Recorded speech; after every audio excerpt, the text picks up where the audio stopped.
안녕하세요.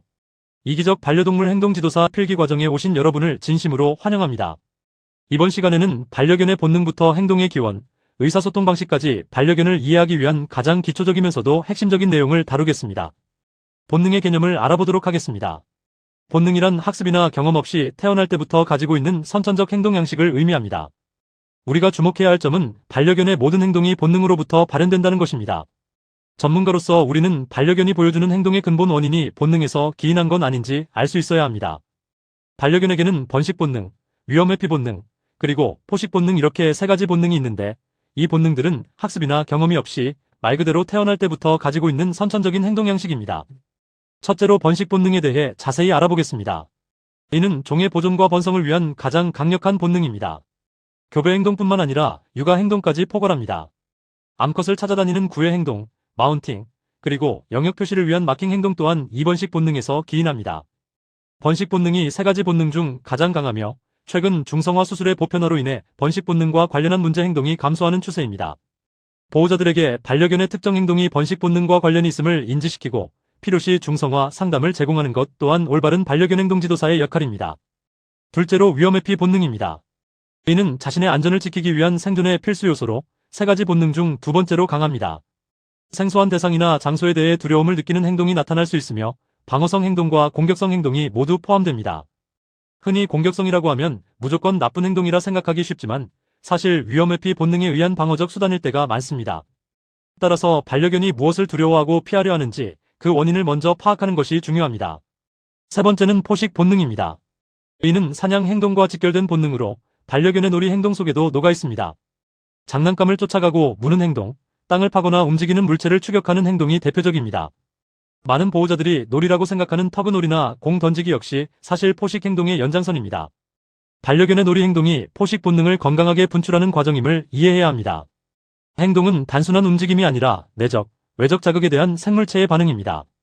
행동학은 이 행동의 발달과 특성, 그리고 의미를 연구하는 학문이죠.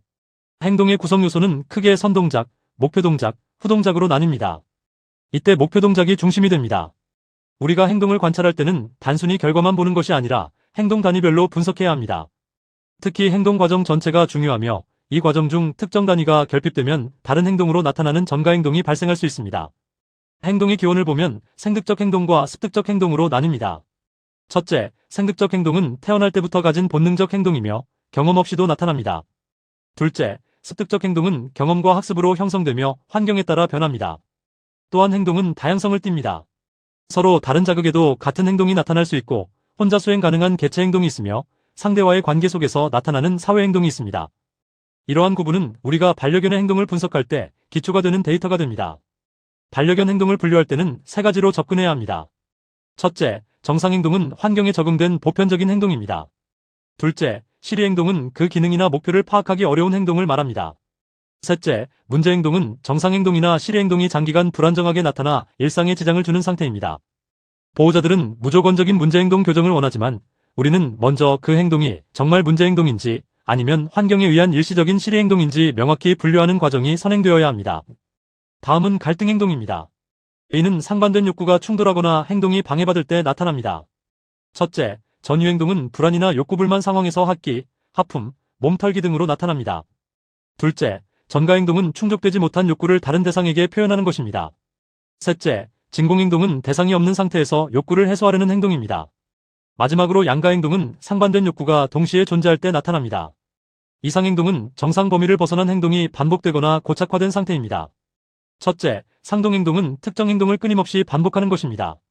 둘째, 변칙 행동은 부적절한 환경 탓에 정상적인 행동 양식이 기형적으로 변한 것입니다. 셋째, 이상 반응은 무관심이나 과잉 반응으로 나타납니다. 식분증이나 긴장성 부동화가 그 예입니다. 이상 행동은 심리적 고통의 신호이므로 환경 개선을 포함한 근본적인 솔루션이 반드시 필요합니다. 뇌 기능과 행동의 관계도 필수적입니다. 첫째, 대뇌변 연계는 기쁨, 두려움 등 감정을 조절하고 기억 형성과 행동 동기를 생성 역할을 수행합니다. 둘째, 대뇌피질은 정보 분석과 학습을 담당하며 변연계와 반비례하는 관계를 가집니다. 감정적 자극이 너무 강하면 학습 효율이 떨어지는 이유가 바로 이 때문입니다. 예를 들어 밖에서 다른 개를 보고 너무 흥분해서 평소 잘하던 안절을 하지 못하는 강아지의 경우 여기에 해당합니다. 반복된 행동은 뇌에 저장되며 흔적인 엔그램으로 저장됩니다. 따라서 반복학습이 수행 능력을 높이는 과학적 근거가 됩니다. 망상활성계, RAS는 중요한 자극만 선택해 뇌로 전달합니다. 교육할 때 보상과 신호가 명확해야 하는 이유가 바로 뇌의 선택 과정을 돕기 위해서입니다. 반대 반응은 외부 압력에 저항하려는 본능입니다. 리드줄을 당기면 버티는 것이 대표적인 예입니다. 마지막으로 적응도는 환경에서 살아남고 번식하는 능력입니다. 이 특성들이 다음 세대로 전달되면서 반려견의 기질이 형성될 수 있습니다. 일부 동물은 친족을 돕는 이타 행동을 보입니다. 친족을 돕는 행동이 유전자 전달에 기여하는 일을 포괄적 응도의 핵심입니다. 또한 행동은 크게 두 가지로 나뉩니다. 첫째, 개통 발생 행동은 종 전체가 유전적으로 타고난 행동입니다. 둘째, 개체 발생 행동은 경험과 학습으로 발달한 행동입니다. 이 두 가지를 구분하면 교육 목표를 설정할 때 훨씬 명확한 접근이 가능해집니다. 고정행동 패턴, FAP는 유전적으로 정해진 규칙적 본능 행동입니다. 첫째, 트리거에 의해 매우 빠르게 발현되며 둘째, 행동이 시작되면 중간에 멈추기가 매우 어렵습니다. 셋째, 따라서 교육 시 이 트리거를 파악하는 것이 무엇보다 중요합니다. 또한 본능 회귀는 학습된 행동이 본능으로 되돌아가는 현상입니다. 우리는 강한 본능이 학습을 밀어낼 수 있음을 인지하고 지속적인 관리를 유지해야 합니다. 행동 발생의 조건은 결국 동기입니다. 단순히 자극만으로는 반드시 행동이 나오지는 않습니다. 보상이 동기를 부여해야 합니다. 외적 보상뿐만 아니라 내적 보상도 행동을 유지하는 강력한 요소입니다. 개의 진화 과정은 약 1만 5천 년 전 인간과 공존하기 시작했습니다. 인간 주변의 쓰레기를 먹으며 살아남은 스캐빈저들이 현재 우리 반려견의 조상입니다. 인간과 잘 어울리는 개체들이 선택적으로 생존하면서 지금 모습의 반려견이 되었습니다. 이는 1만 5천 년 전부터 인간과의 유대가 유전자에 새겨진 결과라고 볼 수 있습니다. 개의 조상은 회색늑대로 유전적으로 매우 유사합니다. 길들임과 가축화는 다릅니다.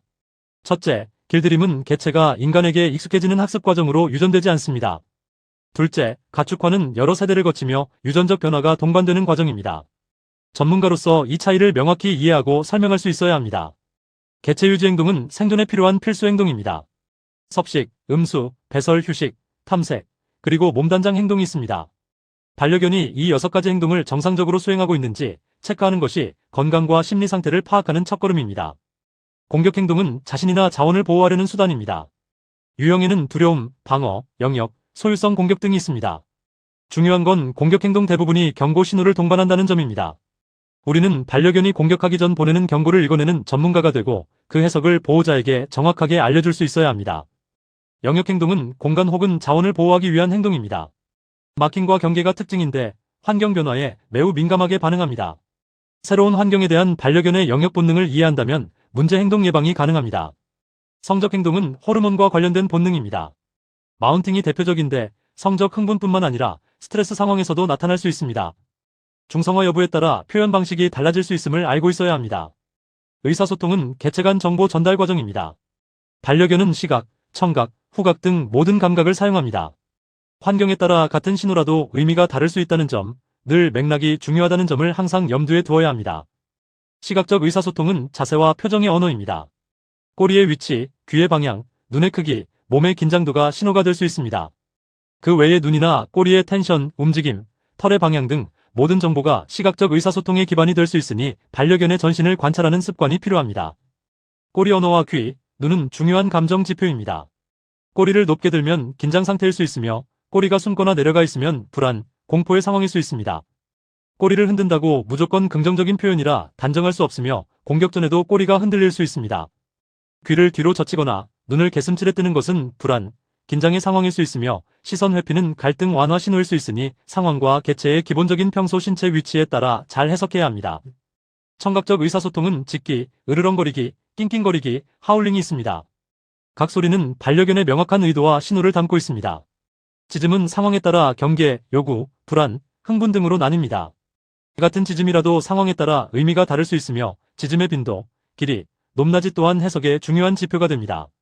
상황 파악 없이 짖음을 무조건 차단하는 것은 위험할 수 있습니다. 후각은 개에게 가장 중요한 감각입니다. 소변 마킹과 항문낭 확인은 정보를 교환하는 수단입니다. 후각 활동이 제한된 반려견은 정서적으로 스트레스를 받을 수 있으며 후각 활동 자체로도 스트레스 완화가 가능합니다. 마지막으로 카밍 시그널입니다. 이는 갈등과 긴장을 완화하는 행동입니다.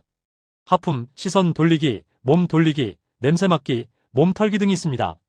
카밍 시그널은 타인, 타견에게도 아니면 스스로 긴장을 완화시키기 위해서도 나타날 수 있습니다. 이런 행동들을 잘 관찰하면 반려견이 현재 얼마나 긴장도가 높고 스트레스 상황인지 알 수 있습니다. 여기까지 행동학 강의 마치겠습니다. 고생하셨습니다. 안녕하세요. 이기적 반려동물 행동지도사 필기 과정에 오신 여러분을 진심으로 환영합니다. 이번 시간에는 우리가 돌보는 반려견의 생애 주기와 건강 상태에 맞춘 체계적인 관리법을 다루는 관리학 편에 대해 함께 학습해 보겠습니다. 먼저 영양의 정의입니다.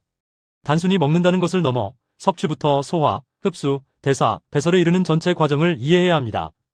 반려동물은 외부에서 에너지를 공급받아야 하는 존재이기 때문에 균형 잡힌 영양 공급은 건강의 기초가 됩니다.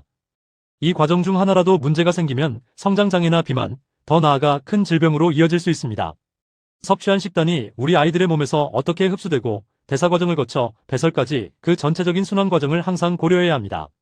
다음은 자견의 영양 관리입니다. 자견의 겨우 성장 속도가 빠른 시기인 만큼 성견보다 훨씬 높은 영양 밀도가 요구됩니다. 모유 수유기에는 어미의 보살핌으로 충분하지만 생후 34주 이후기부터는 사료를 물에 불려 급여하며 서서히 적응을 도와야 합니다. 특히 성장기에는 성견보다 더 많은 열량과 영양소를 필요로 하는데 영양과잉이나 과식은 골격 발달에 이상을 초래할 수도 있으니 보호자의 세심한 관리가 중요합니다. 생애주기별 영양관리로 넘어가 보겠습니다. 성장기, 성견기, 노령기마다 필요한 영양 요구량은 다릅니다. 성장기에는 단백질과 칼슘, 인의 요구량이 높고 4개월 이전에는 공복 시간이 길지 않도록 식사를 자주 급여해야 합니다. 반면 성장기보다 활동량이 줄어드는 성견기에는 비만을 방지하기 위해 제한급여가 핵심입니다. 노령기는 소화와 흡수 능력이 떨어지므로 같은 양을 먹더라도 소화가 잘 되는 식단을 선택해 관리해 주어야 합니다. 건강 상태에 따른 특수 관리법입니다. 임신한 모견은 태아의 성장을 위해 평소보다 높은 에너지가 필요하며 특히 임신 한 개월 후부터는 칼슘과 인의 요구량이 대폭 증가합니다. 수유기 역시 고단백, 고열량 식단, 충분한 수분 공급이 필수입니다. 당뇨병을 앓고 있는 개체라면 탄수화물 조절이 핵심입니다. 혈당 조절용 사료를 고려하고 저탄수화물, 고단백, 고섬유질 식단을 통해 장기적인 건강관리가 포인트입니다. 영양소의 기본인 반려견에게 필요한 6대 영양소에 대해 알아보겠습니다. 수분, 탄수화물, 단백질, 지방, 비타민, 미네랄이 반려견에게 필요한 6대 영양소입니다. 이 영양소들은 단순히 에너지를 공급하는 역할만 하는 것이 아닙니다. 신체를 구성하고 에너지를 생성하며 대사를 조절하는 아주 중요한 생리적 기능을 수행합니다. 이 영양소들이 체내에서 어떤 역할을 하는지 정확히 알고 식단을 구성하는 것이 전문가로서의 첫걸음입니다. 주요 영양소인 단백질, 지방, 탄수화물을 살펴보겠습니다. 단백질은 신체 구성과 면역, 호르몬 형성, 특히 성장에 필수적입니다. 지방은 일지당 9kcal로 에너지 밀도가 가장 높으며 장기 보호와 체온 유지, 피부와 털 건강 유지에 큰 역할을 합니다. 탄수화물은 뇌 기능 유지와 장내 미생물 균형에 도움을 줍니다. 여기서 기억하실 점은 반려견은 지방과 단백질을 통해서도 포도당을 생성할 수 있기 때문에 탄수화물이 필수 영양소는 아니라는 점입니다.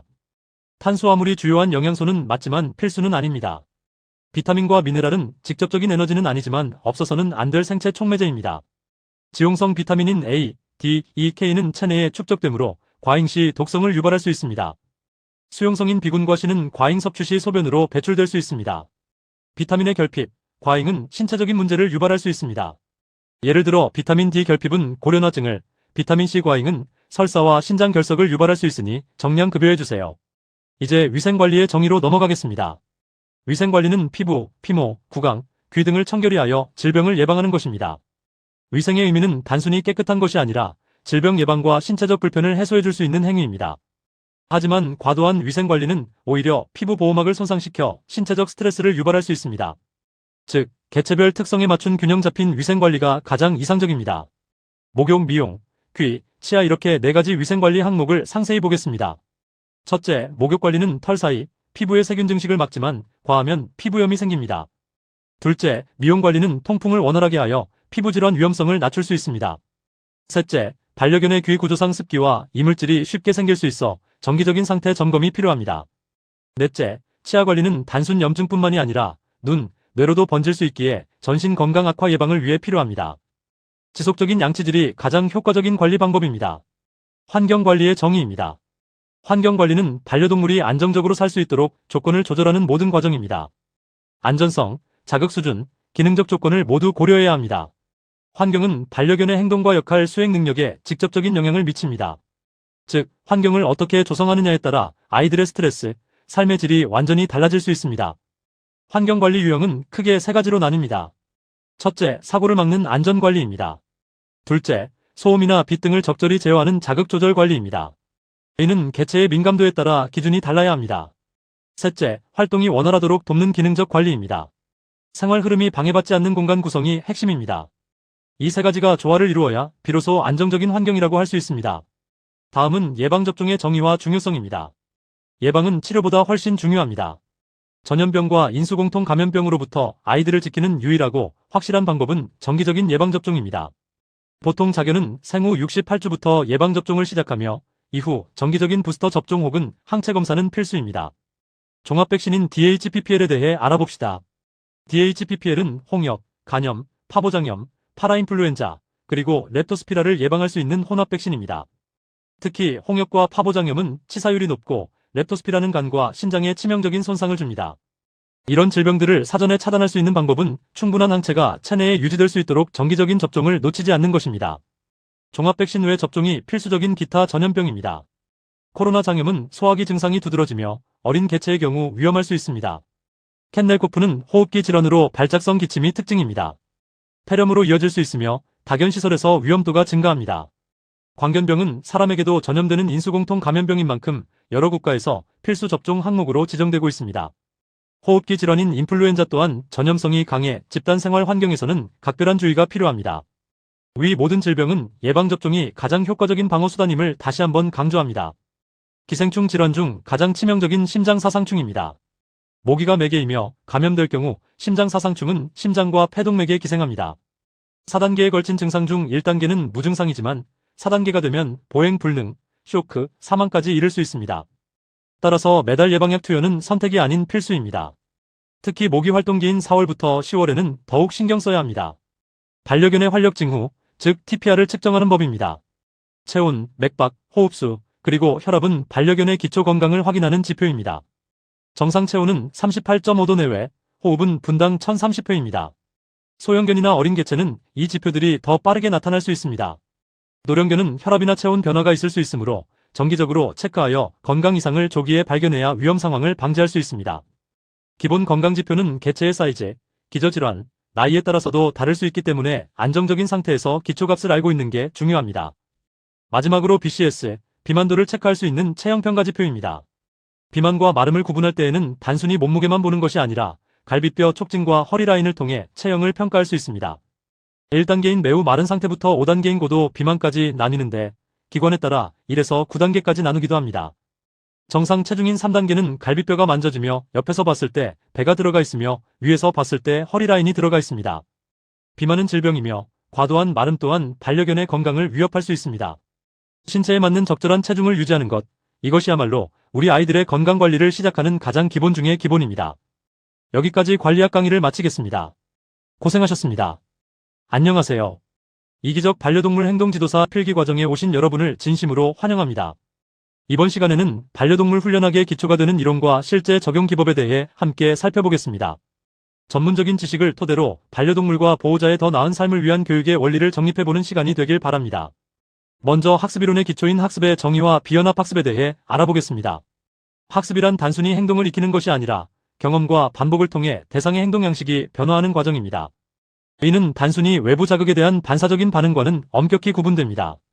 특히 비연합 학습은 하나의 특정 자극에 반복적으로 노출될 때 나타나는 반응의 변화를 의미합니다. 비연합 학습 중 하나인 습관화는 무의미한 자극에 점차 둔감해지는 과정이며 반대로 민감화는 부정적 자극이 강할 때 해당 자극에 더욱 예민하게 반응하는 현상을 말합니다. 이 두 가지 외 모든 학습은 연합학습입니다. 고전적 조건화에 대해서 알아보겠습니다. 이는 파블로프의 개 실험으로 잘 알려진 이론으로 서로 관련 없는 두 자극을 반복적으로 연결하여 새로운 반응을 유도하는 조건화 방식입니다. 고전적 조건화 감정적 반응 형성에 결정적인 역할을 합니다. 핵심 요소로는 본능적인 무조건 자극과 그에 따른 무조건 반응, 그리고 학습을 통해 반응을 이끌어내는 조건 자극과 조건 반응이 있습니다.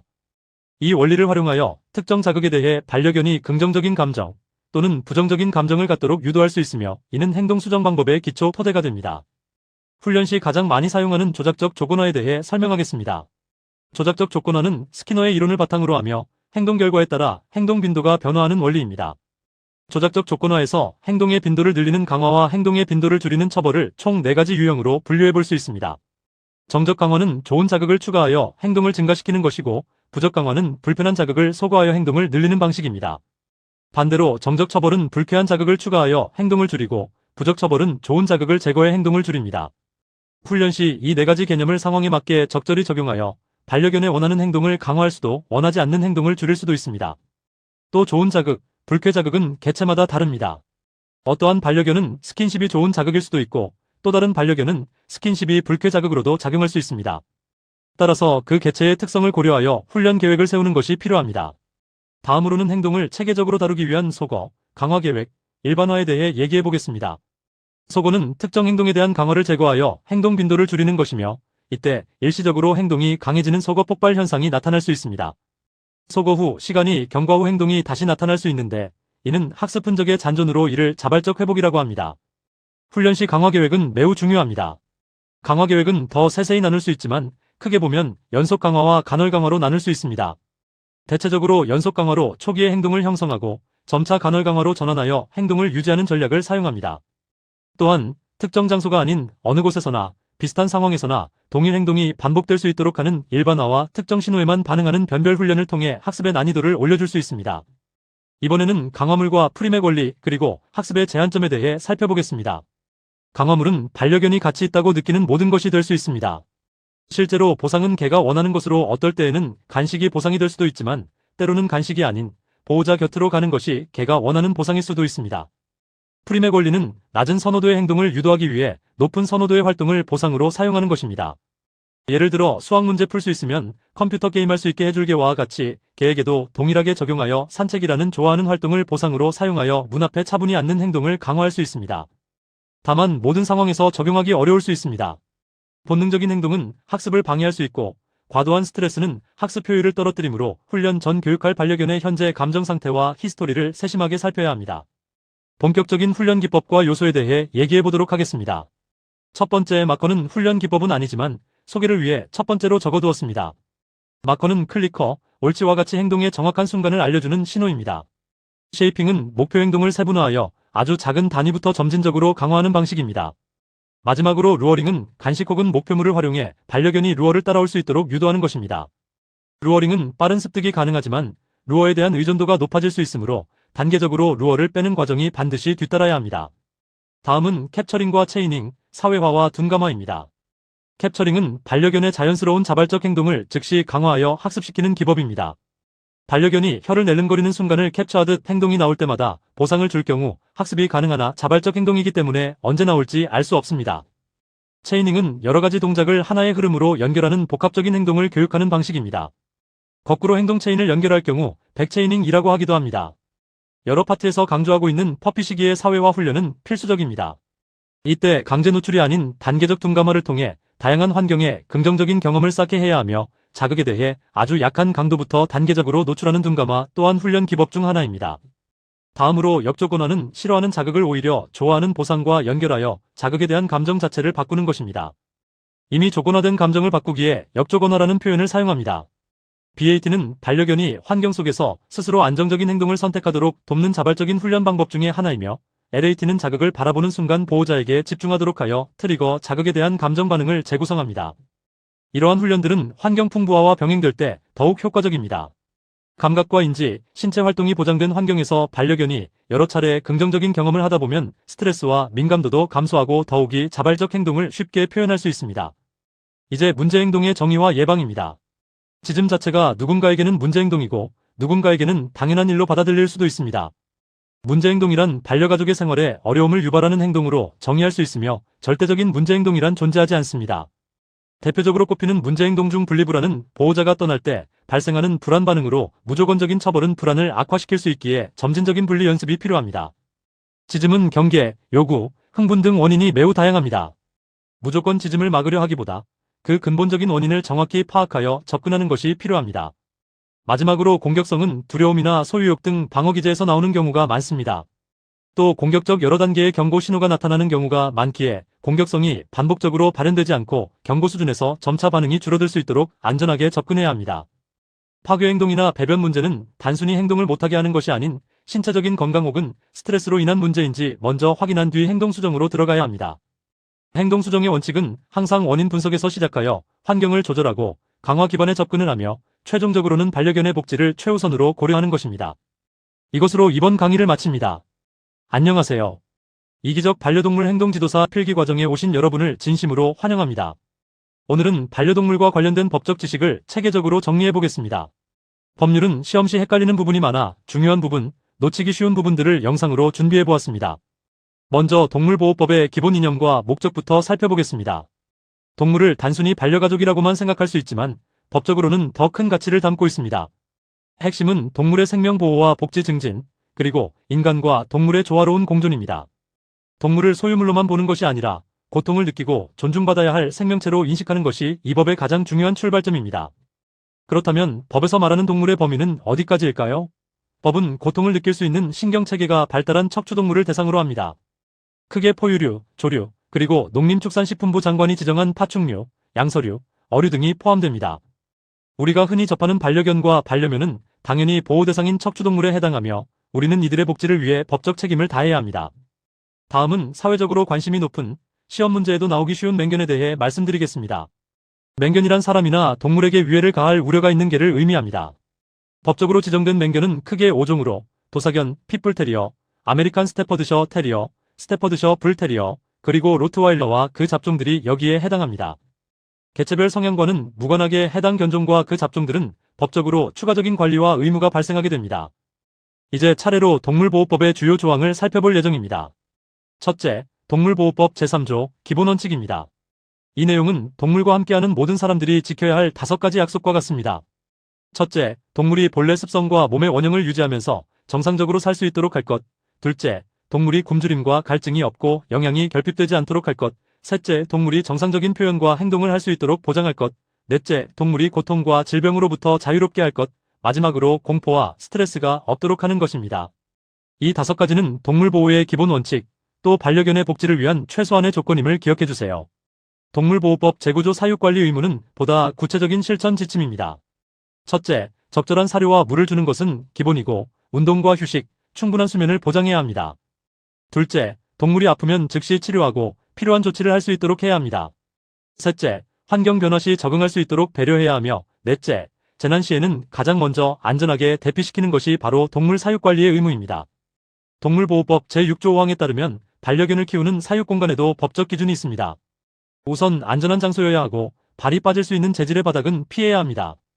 크기는 반려동물 몸길이의 2.5배 혹은 2배 이상이어야 하며 일어섰을 때 머리가 천장에 닿지 않는 높이가 필요합니다. 특히 실외 사육 시에는 더위, 추위, 비나 눈, 직사광선을 피할 수 있는 온전한 휴식 공간을 반드시 마련해 주어야 합니다. 다음은 절대로 있어서는 안 될 학대 금지 조항입니다. 동물보호법 제10조, 동물이 잔인한 방법으로 죽음에 이르게 하거나 공개된 장소에서 다른 동물이 보는 앞에서 죽이는 행위는 엄격히 금지됩니다. 또한 정당한 사유 없이 동물을 먹이로 이용하거나 죽이는 행위 역시 강력한 처벌 대상입니다. 동물 학대를 방지하기 위해 보다 구체적인 지침들이 동물보호법 제10조에 규정되어 있습니다. 줄로 묶어 키울 경우 줄 길이를 2m 이상 확보하여 아이가 최소한의 활동을 할 수 있게 해야 합니다. 또 빛이 완전히 차단된 어두운 곳에 장기간 방치해서는 안 되며 아이가 일어서거나 눕는 등 자연스러운 일상 동작을 불편함 없이 할 수 있도록 환경을 조성해주는 것이 필수입니다. 동물보호법 제11조는 동물의 운송 기준입니다. 동물을 데리고 차량 이동 시 급출발이나 급제동으로 동물이 다치지 않게 주의해야 하며 스트레스를 최소화할 수 있는 구조의 이동장을 사용해야 합니다. 특히 어린 동물이나 임신한 동물은 칸막이와 같이 필요한 조치를 해야 하며 동물을 싣고 내리는 과정에서 동물을 던지거나 떨어뜨려 다치게 하면 안 됩니다. 또 운송 과정에서 전기몰이 도구를 사용하는 행위는 절대 금지되어 있습니다. 동물보호법 제15조에 따라 동물등록제는 동물의 유실, 유기 방지를 위해 국가에서 필수로 시행 중입니다.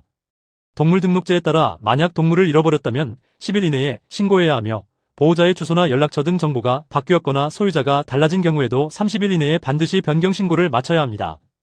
동물보호법 제16조에 따라 등록된 동물은 관리 의무도 따릅니다.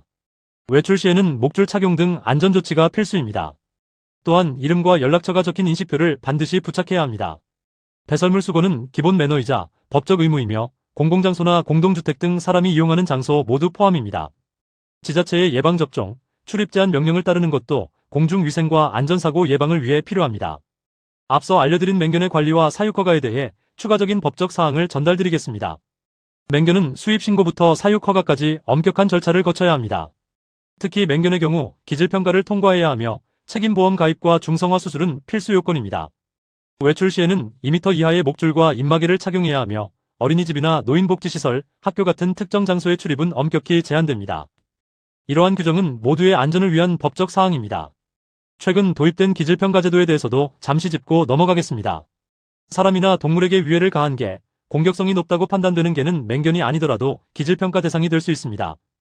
기질평가는 전문가들이 개의 공격성을 평가하여 안전 여부를 판단하는 제도입니다.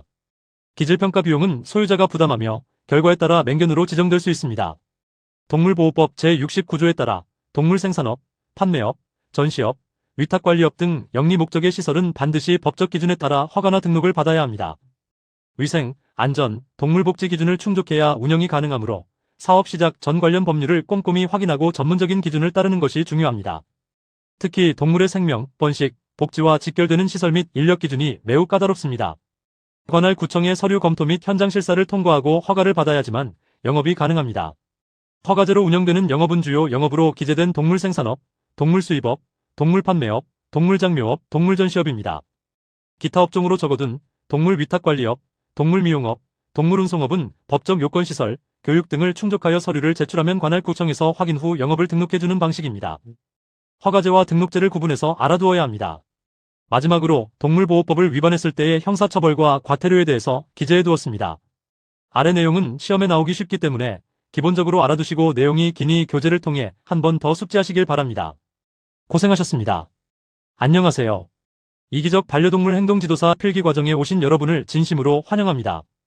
이번 시간에는 우리 반려견과 보호자가 더 행복하고 건강하게 공존하기 위한 필수적인 지식을 전달하는 과정, 보호자 교육편을 함께 살펴보겠습니다. 먼저 보호자 교육의 개념부터 짚고 넘어가겠습니다. 교육이라고 하면 단순히 반려견을 가르치는 것이라 생각할 수 있지만 보호자 교육의 핵심은 보호자의 생각과 행동을 바꾸어 반려견과 평생을 함께할 수 있는 건강한 관계를 만드는 데 있습니다. 특히 첫째, 보호자의 인식과 행동 변화를 통해 반려견에게 올바른 환경을 제공하고 둘째, 반려견과 보호자 서로 간의 건강한 유대감을 형성하며 셋째, 문제 행동이 발생하기 전에 미리 예방하는 양육 문화를 정착시키는 것이 바로 보호자 교육의 최종 목표입니다. 다음은 입양 전 보호자 교육입니다. 반려견 입양은 단순한 선택이 아니라 하나의 생명을 끝까지 책임지겠다는 평생의 약속입니다. 그렇기 위해서는 아래 유의사항들을 보호자에게 전달하고 가족 환경, 경제적 여건, 시간 등에 대해 종합적으로 고려하여 반려견을 입양할 수 있도록 해야 합니다. 첫째, 양육 환경을 점검해야 합니다. 단순히 공간만 마련하는 것이 아니라 소음이나 온도, 위생적인 안전장치가 준비될 수 있는지 확인하십시오. 둘째, 가족 구성원 모두의 동의가 필수입니다. 알러지 유무를 확인하고 미래의 가족 계획, 그리고 반려견을 어떻게 돌볼 것인지 분담 계획을 세워야 합니다. 마지막 셋째, 생활 습관과 책임감입니다. 산책과 배변, 건강관리는 매일 반복되는 일상입니다. 충동적인 입양은 지양하고 장기적인 계획을 준비할 수 있도록 해야 합니다. 반려견 선택은 행복한 동행을 위한 첫 단추입니다. 입양 시 반려견을 선택할 수 있다면 첫째, 견종의 특성을 파악해야 합니다.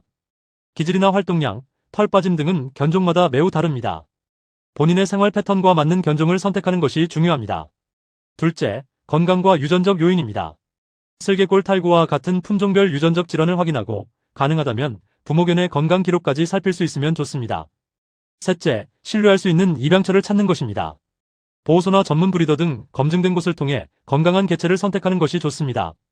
반려견의 성장 단계별 관리에 대해 알아보겠습니다. 생후 23개월의 사회화 시기에는 다양한 자극에 노출하는 것이 성격 형성에 결정적입니다. 45개월은 이갈이가 시작되는 시기로 물어뜯는 행동이 잦으니 적절한 장난감을 제공하고 즐거운 놀이 경험으로 긍정적인 유대감 형성이 필요합니다. 6개월에서 1년은 본격적인 학습 능력이 높아지는 시기라 예절과 목적에 맞는 교육을 시작하기 가장 좋습니다. 성견으로 자라나는 이때 반려견의 성격 형성에도 교육은 많은 도움이 됩니다. 생후 2년이 지나 완벽한 성견이 되면 신체적, 정신적으로 완전한 성숙기로 적절한 활동과 충분한 운동량이 뒷받침되어야 합니다. 생후 8년 이후에 노령견으로 접어들면 활동량이 줄어들기 때문에 정기적인 건강검진과 체중관리를 통해 삶의 질을 높여주어야 합니다. 개체에 따라 성장 시기와 발달 속도는 모두 다를 수 있습니다. 먹이 급여 방법은 연령에 맞춰 또 배변 상태에 맞게 유연하게 조정해야 합니다. 가장 중요한 원칙은 반려견의 배변 상태를 보고 급여량을 조절하는 것입니다. 변이 묵다면 사료를 줄이고 반대로 변이 너무 단단하다면 양을 늘리면 좋습니다. 소화기관이 완벽히 형성되지 않은 생후 24개월까지는 하루 4회로 나누어 자주 식사를 급여합니다. 생후 4개월부터 1년까지는 성장기에는 하루 3회로 공복 시간이 너무 길지 않도록 해주는 게 좋습니다.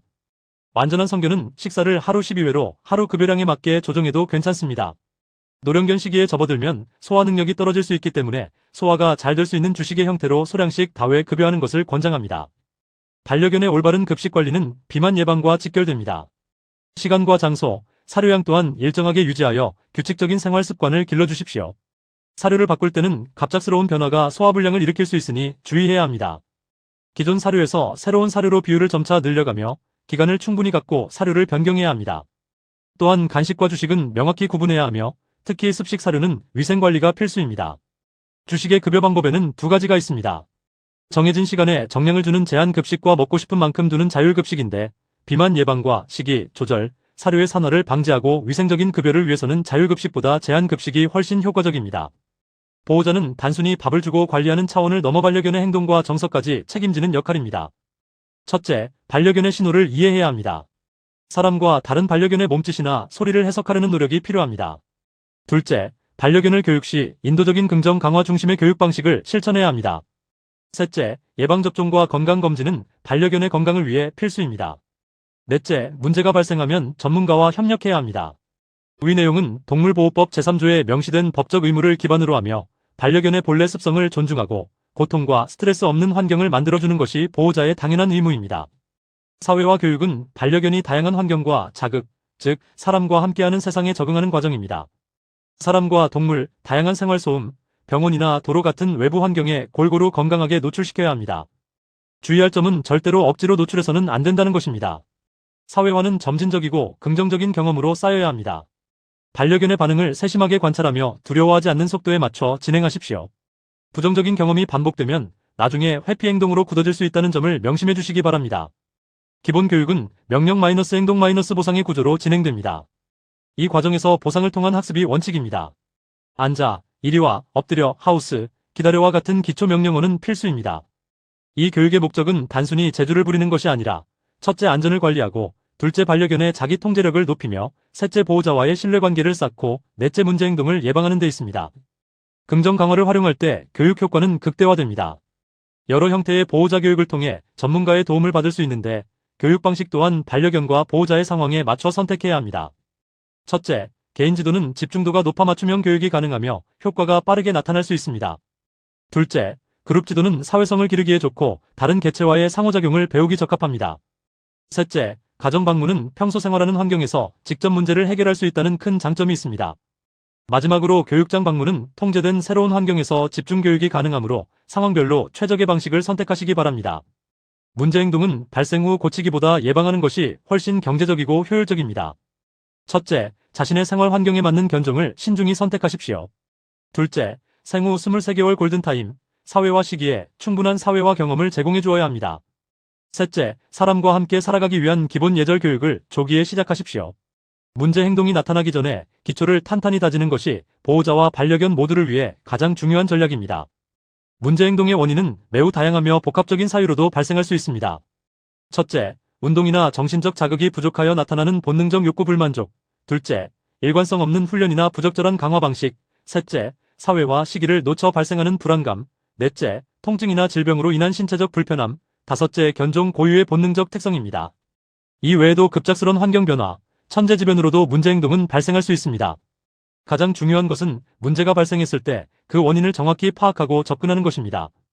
마지막으로 주요 교육 기법을 간단하게 정리해 보겠습니다. 첫째, 다양한 자극을 경험하고 정상 행동을 발현할 수 있게 하는 다양한 풍부화가 있습니다. 둘째, 문제 행동의 유발 자극, 즉 트리거를 차단하는 선행 통제에는 환경적인 조절 또한 해당합니다. 셋째, 문제 행동과 양립할 수 없는 행동을 강화하는 상반 행동 강화. 넷째, 문제 행동 대신 원하는 행동만 선택적으로 강화하는 차별 강화. 다섯째, 자극을 점진적으로 줄여갈 수 있는 단계적 둔감화. 여섯째, 부정적 자극을 긍정적으로 바꿔주는 역조건화. 그리고 문제 행동 강화 요인을 일시적으로 차단하는 임시격리가 있습니다. 각 기법은 상황에 맞게 단일 혹은 복합적으로 단계에 맞게 적용되어야 하므로 반려견의 현재 상태와 행동 수정 기법에 대해 전문가와 충분히 상의하시기 바랍니다. 이상으로 강의를 마칩니다. 고생하셨습니다.